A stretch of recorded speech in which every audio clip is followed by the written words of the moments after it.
Hello, and welcome to Your Gay Awakening podcast. Today, I am joined by Rose Starring, who is an independent musician, songwriter, and producer right here in Nashville, Tennessee. I am super excited to sit down and chat with her. I first connected with her through TikTok a few years ago and have kind of just always stayed up to date with everything that she's been working on, and was lucky enough to sit down and chat with her about everything that she's been working on, including her most recent single, which she self-produced. So it was really cool to kind of talk with her about that process and what that's been like, finally self-producing. And if you want to not only hear the song, but stay up to date with the podcast, I have a Spotify playlist that I'm going to be updating each week with all of the new episodes and the music from each of the guests. So please be sure to check that out, save it to your library, and you'll get all of the new stuff right in your feed. And go ahead and subscribe. I cannot believe that we are really in the midst of this show, and I hope that you've been enjoying it as much as I've enjoyed the process of putting it together for you. I will say, this whole show process has been such a learning experience for me. So, unfortunately, if you are watching this episode on YouTube, it does cut out at the video at around 7 minutes or so. I apologize. I'm learning as I go. Some of the other episodes will hopefully have video the whole time. So I really hope that you check them out and give this episode an opportunity to do a full listen. But who knows? Maybe this is even better because you can just turn this on as you're in the car, cleaning, I don't know, going for a walk. It's finally spring here in Nashville, so I'm actually enjoying the weather for once, actually getting outside, going on walks. So I just really hope that you've been enjoying the show so far and you'll continue to listen. But until then, let's just get right on into it.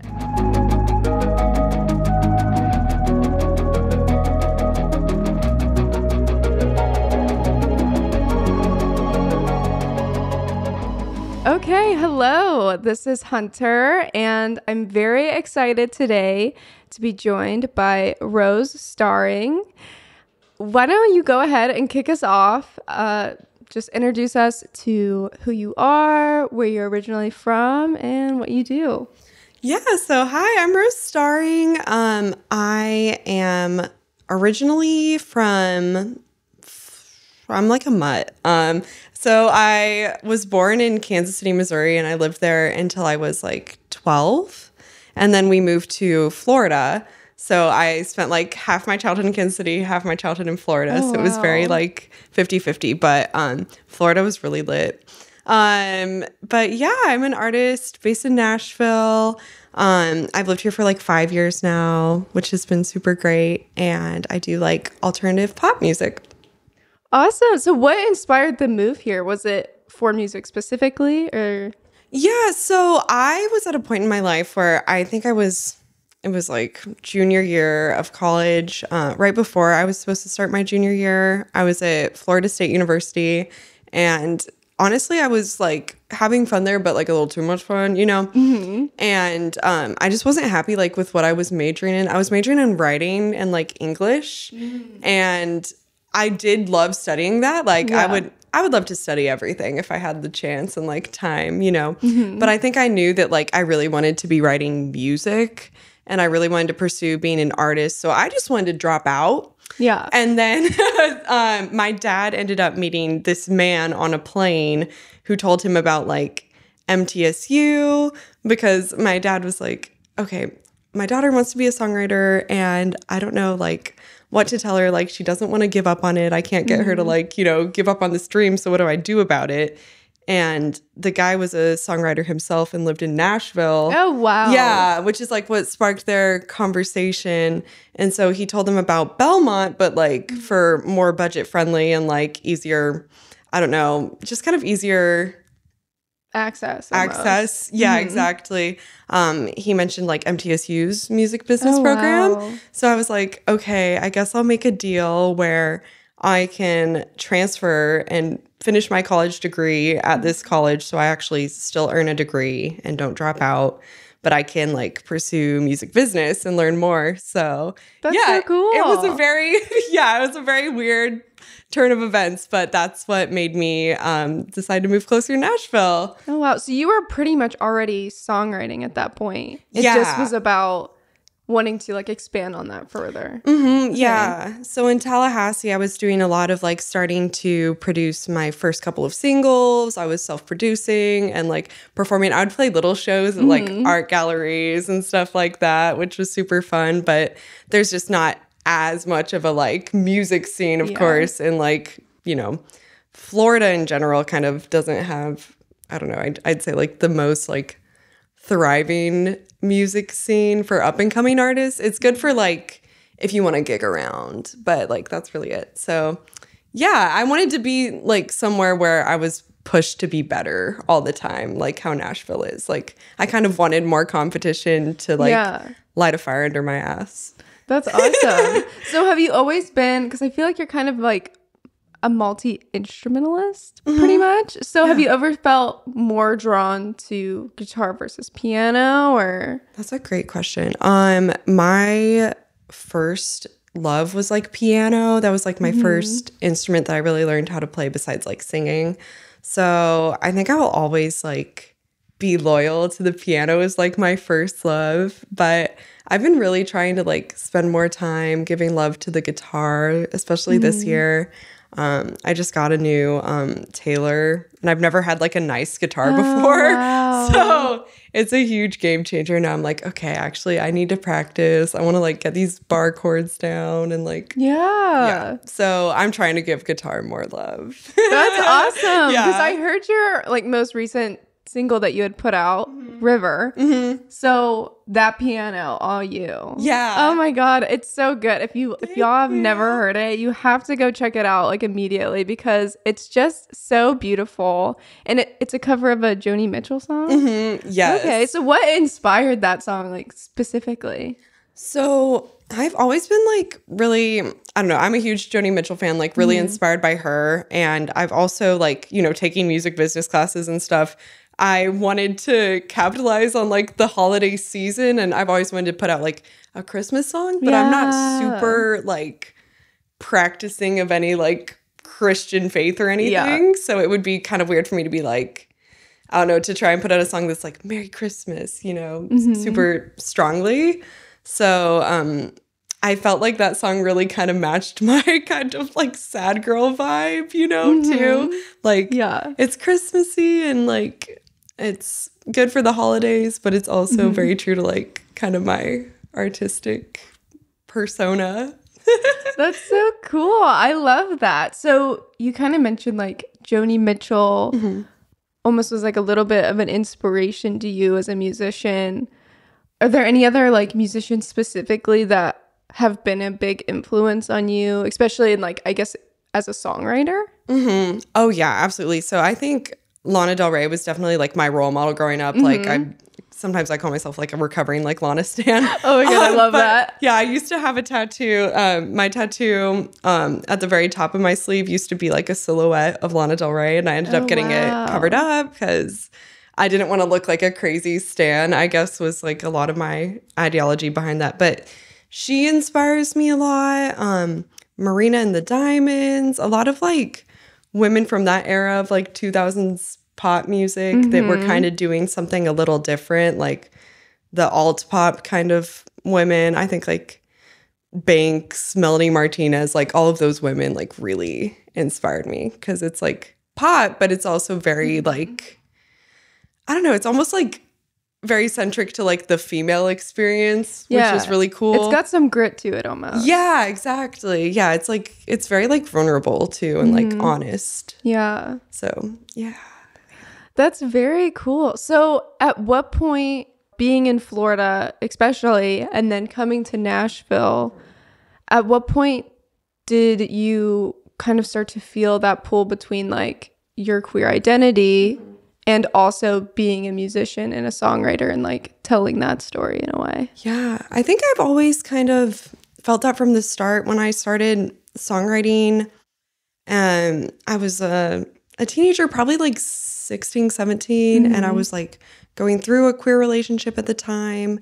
And I wanted to like make music like these women that I'd listened to my whole life, but also make it about my experiences, which was a lot about like, at the time I was like dating a woman who was not out to her family, and we dated for like 2 years. Oh, wow. So that was a really like kind of formative experience for me, because I like was feeling all this love and all these emotions towards her, and like wanted to be with her for like a super long time, but like couldn't even tell anyone that I was like dating her, besides our friends off at college. Like in our close circle back at home, I couldn't really like share that or be open about it. Anyway, I think that is kind of what pushed me to just write about those experiences, was just going through it as I started to decide I even wanted to be an artist.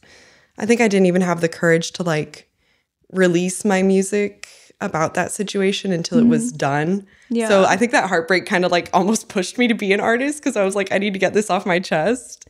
Yeah, no, literally. I mean, honestly, that's kind of like how I feel some of the best songs come to life. It's like you really need to like almost move on from that. It's like almost like its own like little like mini therapy in a way, where it's like, okay, I've like been talking about these feelings, and now it's like put it out, and it's like not as much mine anymore. It's like everybody, and like whoever like has gone through this or experienced it, like it's also with them too. Right. Yeah, absolutely. It's like whatever chapter I'm going through in life, once I write through that and then release it through the release process, I feel like that's when I can finally close that chapter and move on, and like it's on to the next thing, and I'm writing about a new situation, you know? It's how I like process life's events. I totally feel that. And, you know, before we like really hopped on, we were kind of talking about like some new music that you were working on. I'm curious, did anything in particular inspire these new songs that you're working on? Yeah. So let me think.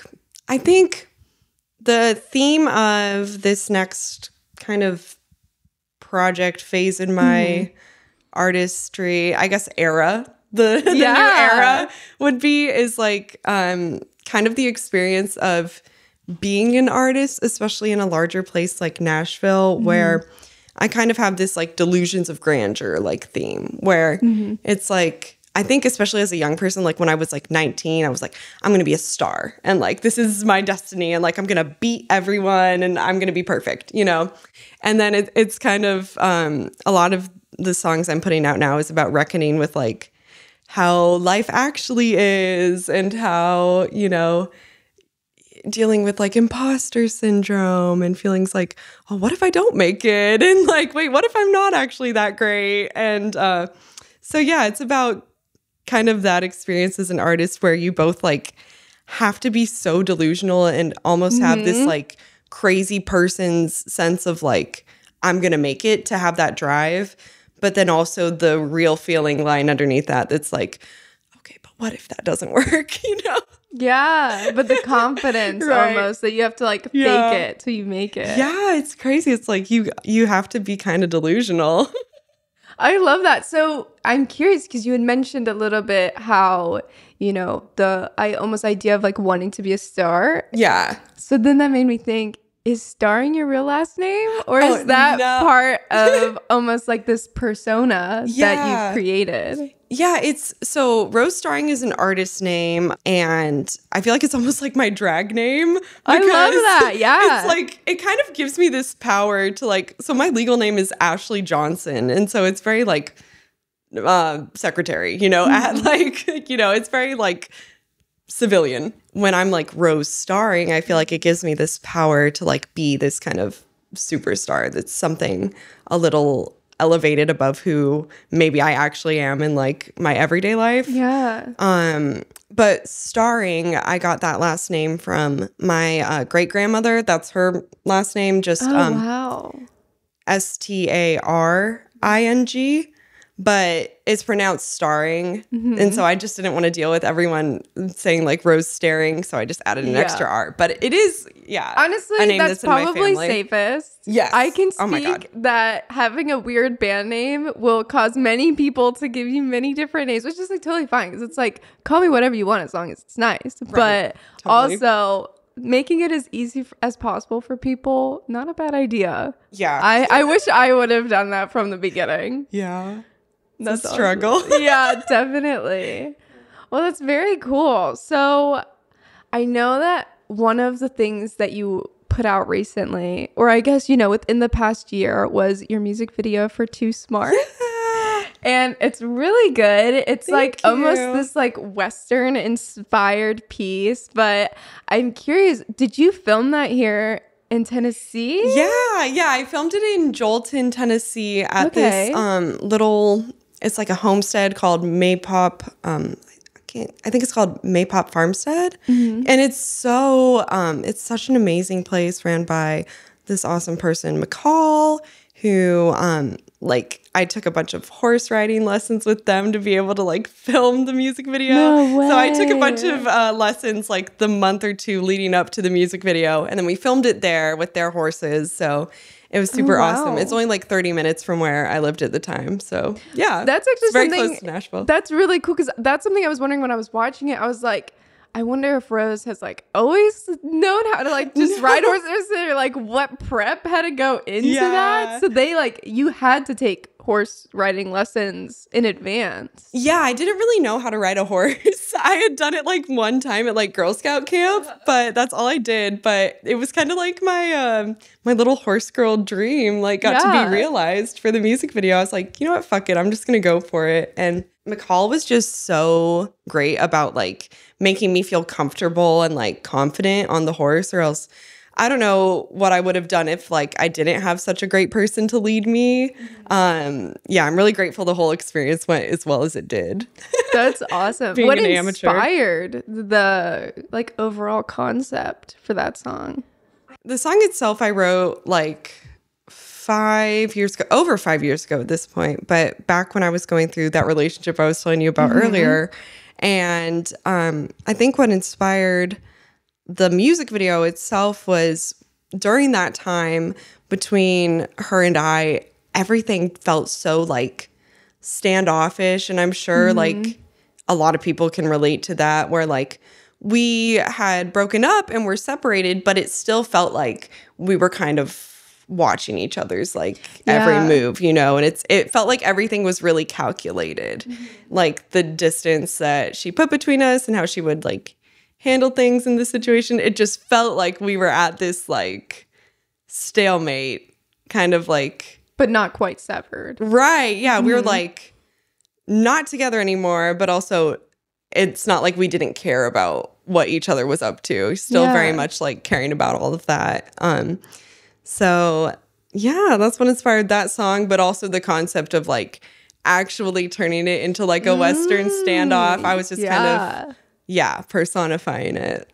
That's very cool. I love having the insight into how other people write songs, and because obviously as a listener you kind of listen to a song and sometimes you hear one thing, and I think that's kind of the beauty of songwriting too, is people can kind of come to their own conclusions, but then hearing it directly from the person who wrote it and what inspired that, I think it just kind of brings a whole new layer to it. Yeah, absolutely.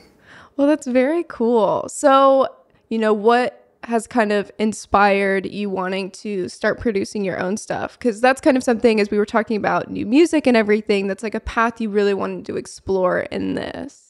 Well, I think it all kind of comes back to when I started, I was self-producing, and I didn't really have this internalized issue that I've had to deal with in the past couple of years moving to Nashville, where when I started off, I was so confident in my own abilities, and I didn't really question what I was doing or if I was a producer and if it was valid. I just knew I was making my music, and the only resource I had was myself. So I was just making it myself on my computer, in my free time.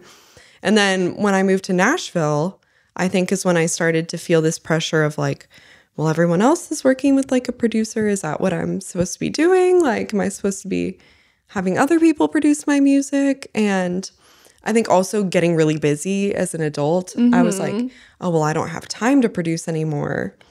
But especially if you want to be like churning out music on the level that is almost expected. Yes, it does make it more difficult at times. I feel like if you're fully committed to producing it yourself, you have to make that time yourself. And for a while, I don't think I was ready to like accept that responsibility. So I was using it as an excuse. I think like, I don't have enough time. I need to use another producer. And if I couldn't find someone I wanted to work with, it was a good excuse to not work on music.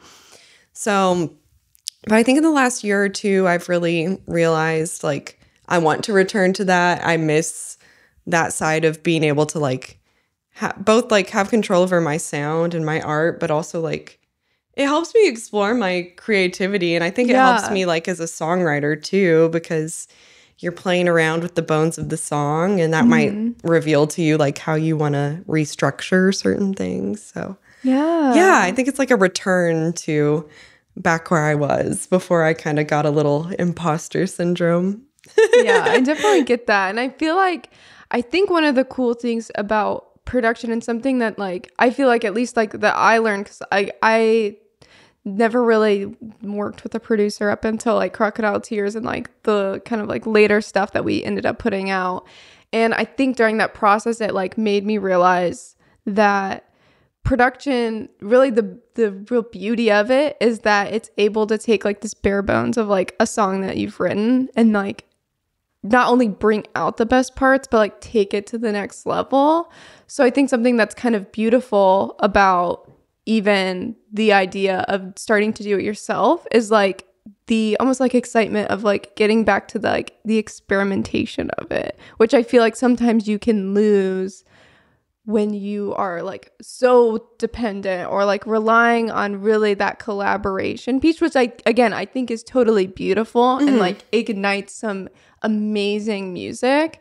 But I definitely get what you mean, where it's like you almost could like feel a little disconnected from it too. Yeah, and I think sometimes like it kind of led me to be kind of waiting for someone else to decide like what kind of production or like direction that I wanted a song to take instead of kind of like figuring it out for myself. And then I really started to miss that as much as I love to. Like, I think if you have a great relationship with a producer, it can become like they really can start to like read your mind on that kind of stuff. Definitely. So when you have that, it's great to work with a producer. But the one that I used to work with ended up like he's doing more DJing stuff full time. And so he didn't have time to work on projects with other artists anymore. So when I lost that, and then I was kind of looking for another producer and never finding the right fit and everything's kind of feeling weird. And I just realized, like, I think I just want to do this my damn self. Yeah. Yeah. That's incredible. Yeah. Well, I'm excited to see what you end up putting out. Yeah, I'm really excited about it. It really is a lot more rewarding to me because it feels like it's like my baby and that I'm really proud of it. So yeah, I'm excited for everyone to hear it. Awesome. Well, if you had to think back to you as a songwriter and producer, like just getting started, probably writing songs in your bedroom, you know, alone, like, and now looking at where you are now, what would you say is your all-time favorite album that you first latched onto, that like first really grabbed you and was like, oh, okay, maybe that's what I want to try and do? Oh, I think I had a big moment with discovering like Born to Die when I was like 12, 13. That was like a huge, I just, the first time I listened to it and really went down my like Lana spiral, I just remember being like, oh my God, she gets me. Like, this is amazing. And I grew up singing in like, I'm not religious, but my family raised me in the Catholic Church. So I was singing in church a lot. So I had this weird kind of like churchy voice. And I didn't feel like I had the kind of like pop voice I heard a lot. So when I heard Lana for the first time, I was like, it felt like she was a little more like me. Yeah. And I think that really like was encouraging to see myself in someone else who was like doing really well. That's so beautiful. And I mean, I feel like she's also like pretty good at like with like developing her brand, especially over the years. And obviously, especially if you're not watching on YouTube and you're over listening, to describe Rose in a few words is like everything peaking cute. Is that something that you've really been intentional about in like you as a brand and an artist? I mean, you have like the awesome pink hair. It's always changing colors. I'm like so jealous. Always vicariously living through it. And like the cutest clothes, like, is that kind of what you're trying to inspire? Like, because obviously, there's like almost this play where like we're talking about alt pop where it's like a little gritty, but also like the pop vibes. Is that something you kind of have been trying to like play around with in your style too, as you've been developing as an artist? Yeah, I think it's a little bit of it is intentional. I think it's like halfway in between like intentional, trying to just be like consistent for marketing, but also just kind of following who I am. And, as you get older, you figure out like what your colors are that you like, your color palettes you like to use, your silhouettes of clothes, your style. And I think I've just gotten a lot more like confident in that as I get older and like enjoying expressing myself like that again. Because for a little bit, when you start working as an adult, I think I got so depressed. I was like, I don't want to dress up anymore. I didn't want to like try with my outfits. I just wanted to wear the most comfortable thing possible. But now I'm starting to be like, no, I'm alive and I want to feel cute. And like, I think a lot of the way that I choose my style and stuff is I want it to be like kind of like joyful, instead of like, I don't know. I was kind of like an emo girl for a long time. And then I was like, okay, but what if I just actually just like chose joy? Yeah.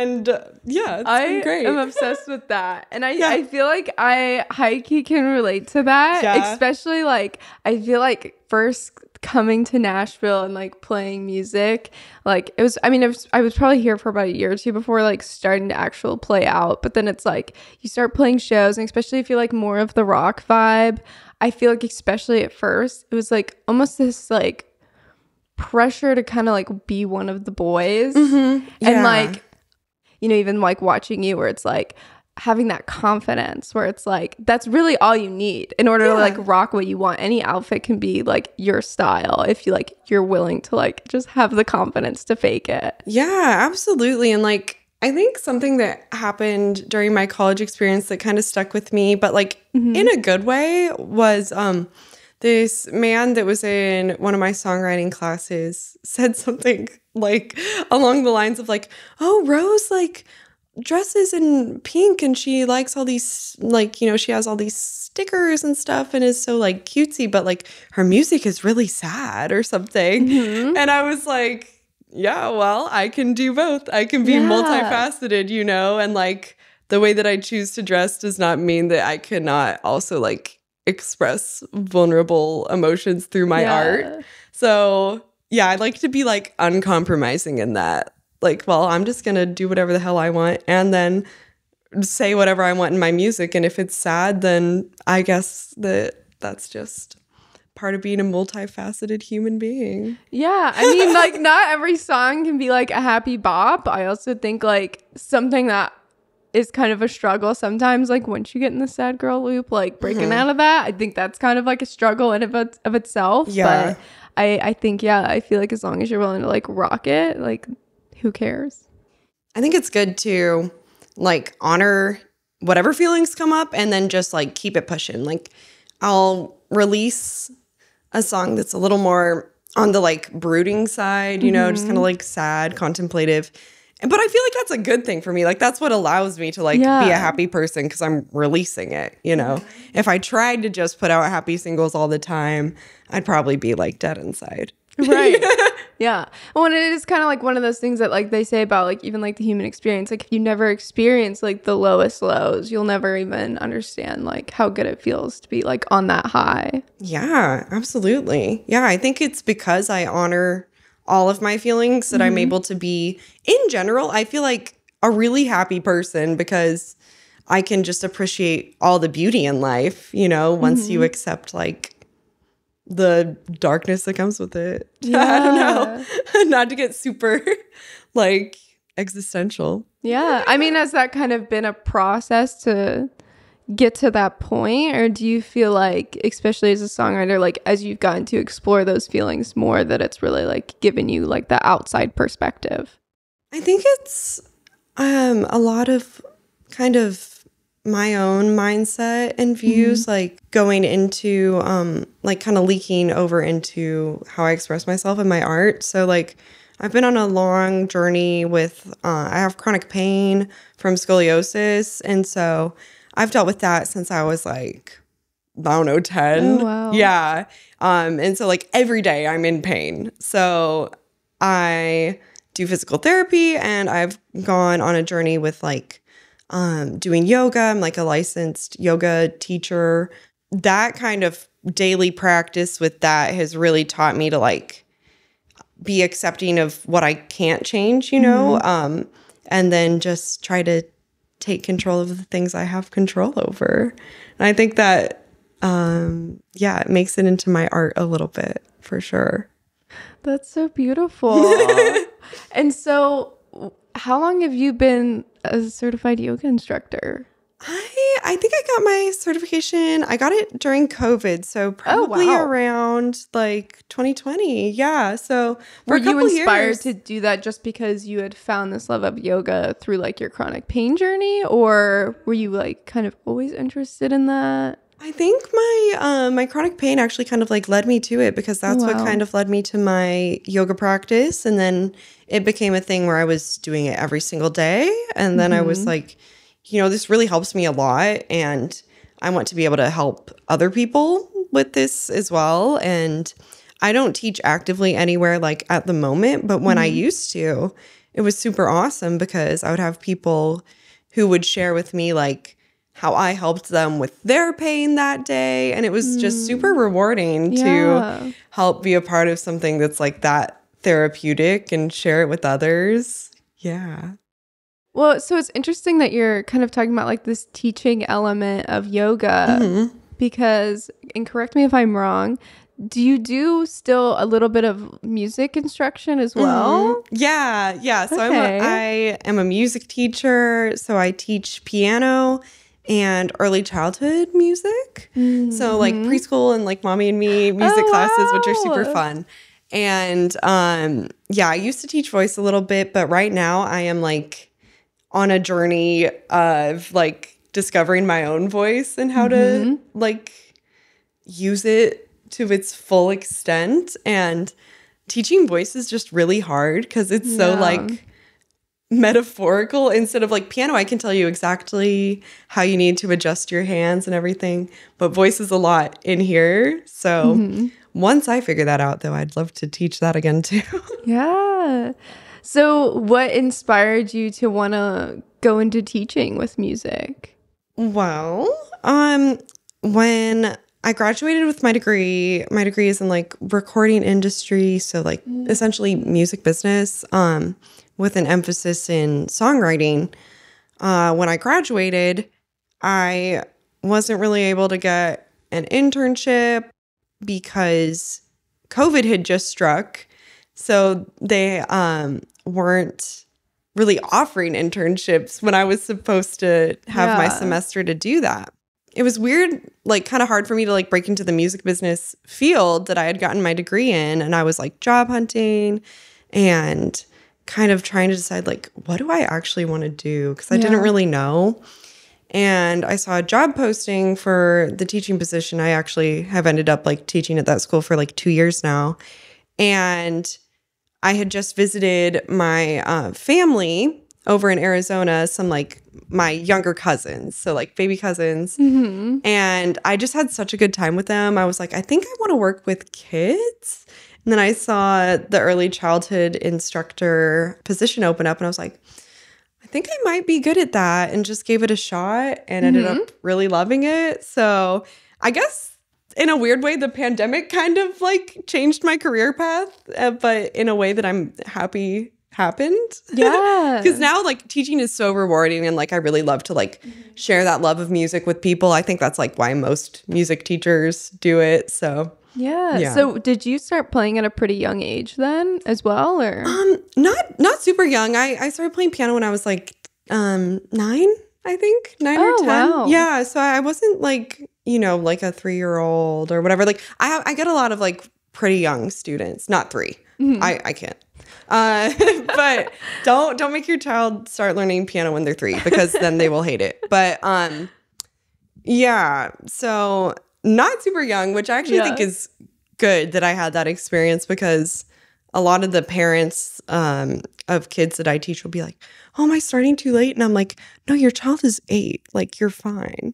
Yeah, no, honestly, I feel like there's literally never a point in time when it's too late to start learning how to play music. That's my thing. Like, that's my mentality with like everything in life. It's like, if I want to do it, like the best time to start is now, if you can't go back. So yeah, I think that's an important experience for me to have had, so that I can tell my students like, no, just start now. All you can do is start right here. We don't have to worry about going back, Definitely. Well, and I think that's so interesting, because I think one of the things, like, not only is it like never too late to just start doing something that makes you happy, like you also like don't always have to be the greatest in the world at it just in order to enjoy doing it yourself. Like, I know for me, something that like pushed me off of music for so long, and maybe like obviously saying this maybe to a music teacher is not my target audience. No. But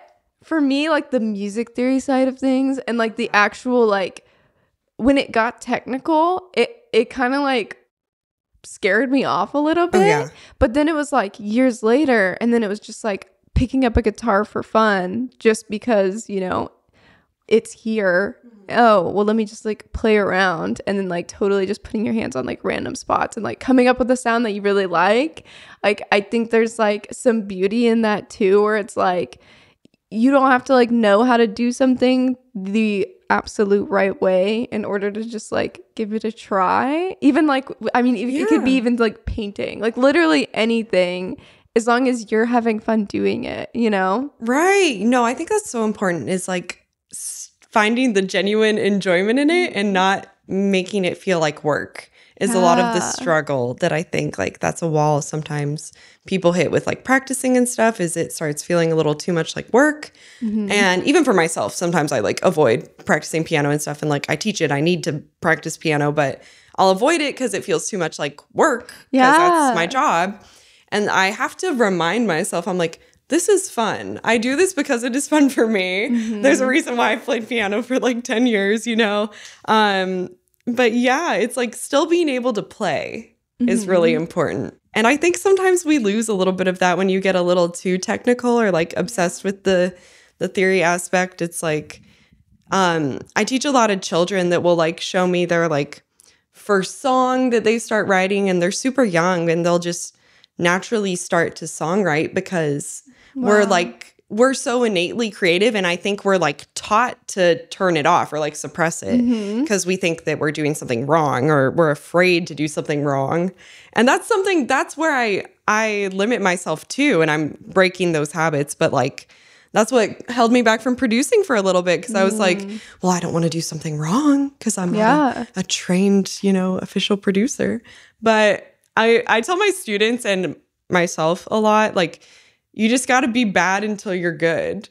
Like, that's literally it. Like, everyone has to go through it. And it's not bad to not be perfect at something the first time you try it. That's normal. And you just got to get kind of used to that discomfort. Yeah.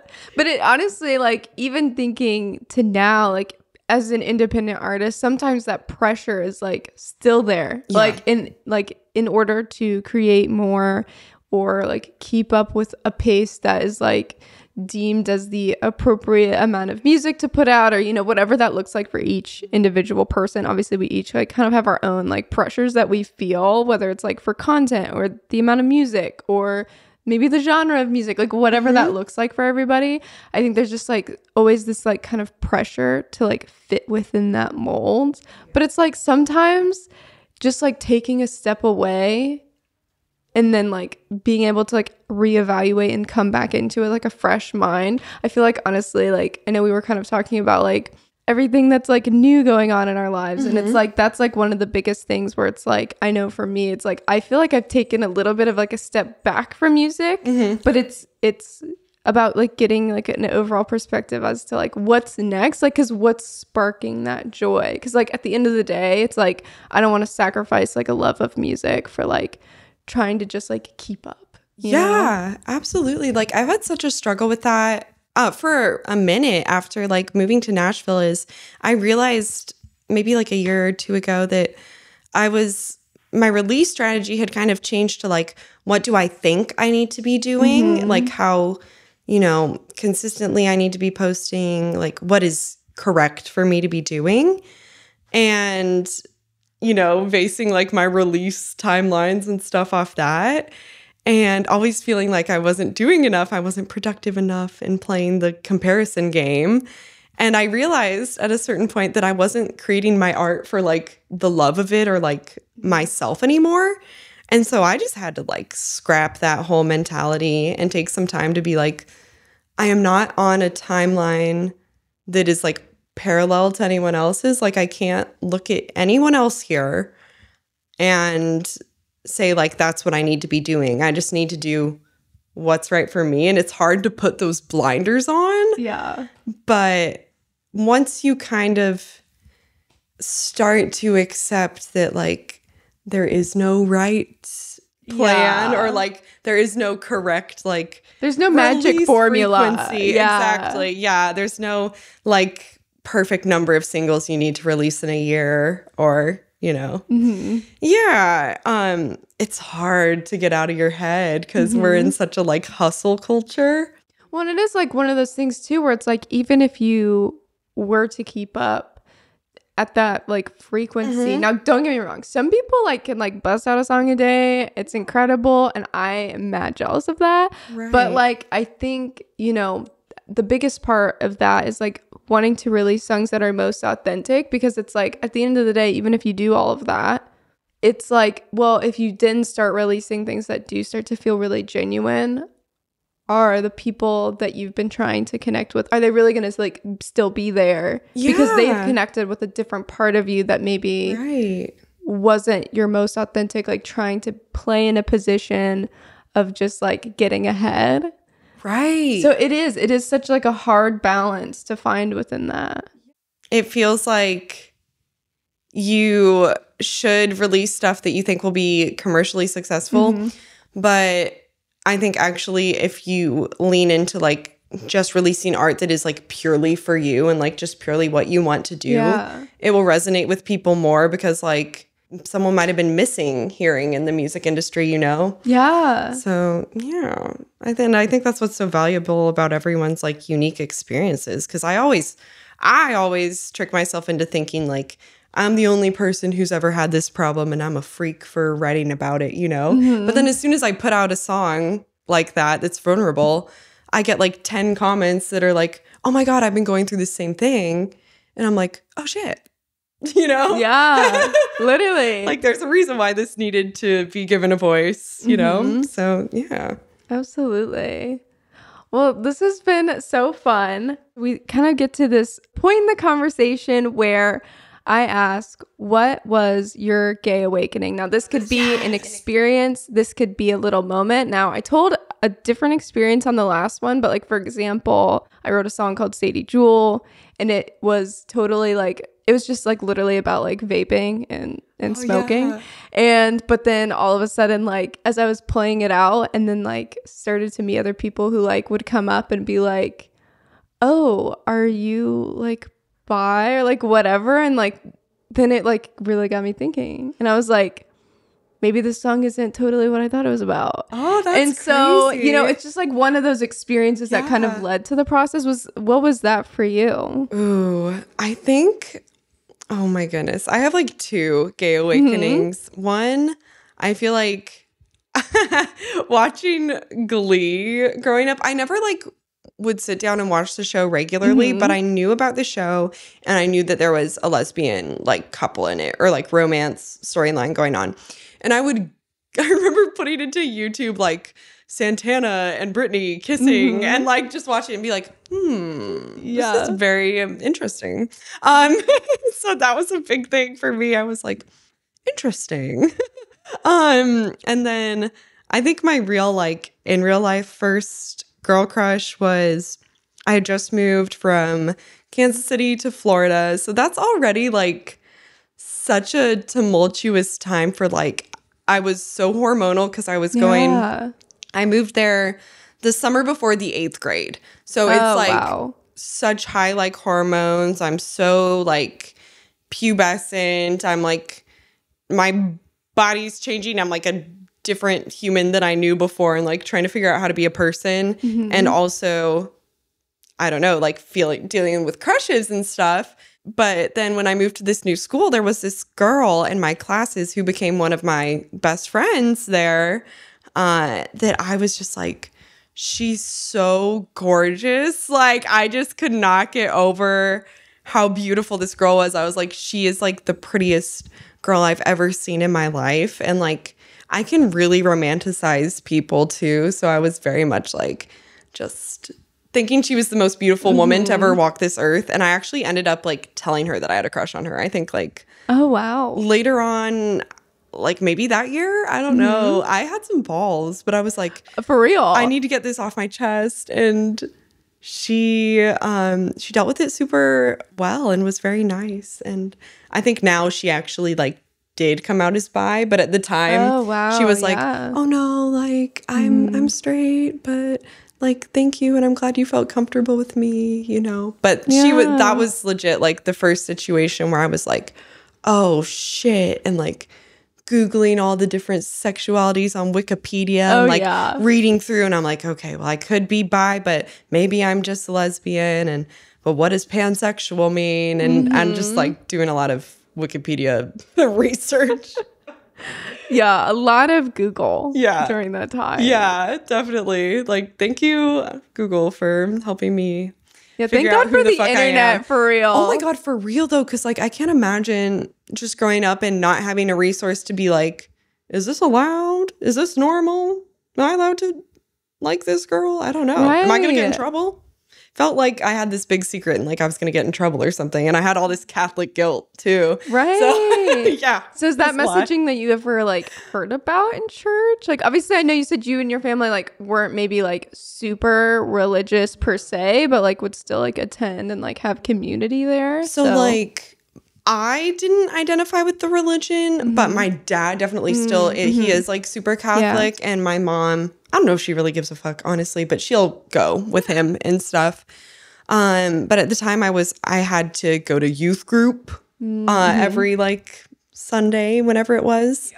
And being a part of that with a bunch of other pubescent tweens, I definitely did get the messaging from like church leadership that like being gay was not accepted. And if you were, which I think they caught wind of me like dating a woman once I was like in high school, I had my first girlfriend, I very much picked up the vibe of like, okay, we know what you are, and like, but don't talk about it. Like, we don't really accept it, but like, you know, they still let me like come around and hang because like, what were they going to do? But like, they definitely. Were you treated differently at that point, or? I mean, I feel like I was. It was very subtle, but it was kind of this vibe of like everyone knows and is kind of judging, but obviously isn't going to say anything to my face because I was like 15, 16. Right. But, you know, definitely picked up the vibe. Because I remember one time I had to do this summer camp that was called Catholic Heart Work Camp, and you would go and you volunteer like 9 to 5 every day. And then you go back to the church camp and gather and worship and blah, blah, blah. And there's this night where they basically rile you up to feel really like emotional. It's actually like really manipulative. But I digress. And then you go to confession. There's like a bunch of confession stations. Wow. And you go and you're like supposed to get everything off your chest. And so I was like, okay, I'm going to be vulnerable and I'm going to get this gay thing off my chest because I was really grappling with it. And I was like, do I believe in God? Like, I don't know. I felt something like greater, but like also I don't know if this guy likes me if I am gay. So it was just like really confusing for me. And I went to confession and told them like, well, I'm just like have feelings for girls, and just told them I was having feelings of homosexuality. And the response I got was neither positive nor negative. And it just ended up making me feel worse. It was like very unclear. It wasn't like, oh, well, we accept you. But it also wasn't like I condemn that. It was just very like, oh, okay, whatever. Try not to do that. So I was like, well, I still don't know what to do. Right. Yeah. It like didn't give any clear answers. Yeah. And it didn't really make me feel super accepted either. Yeah. It wasn't like, I don't really feel like they gave me the messaging of like, well, God still loves you no matter what. Because that would have been nice to just like hear. Yeah. Like, oh, okay, sorry you're dealing with that. But like, you know, you're good if you just try to be a good person. Mm-hmm. I feel like that's what I would say, you know. I'll just try to be a good person, you know.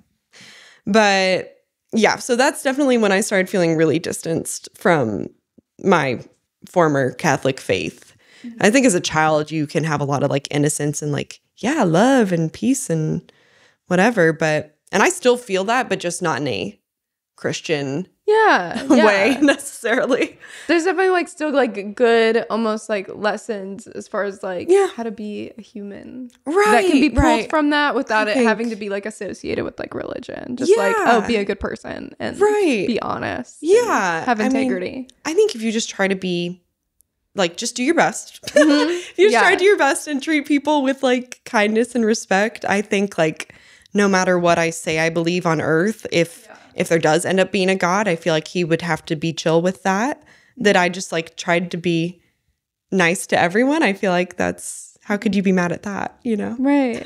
Yeah. I don't know.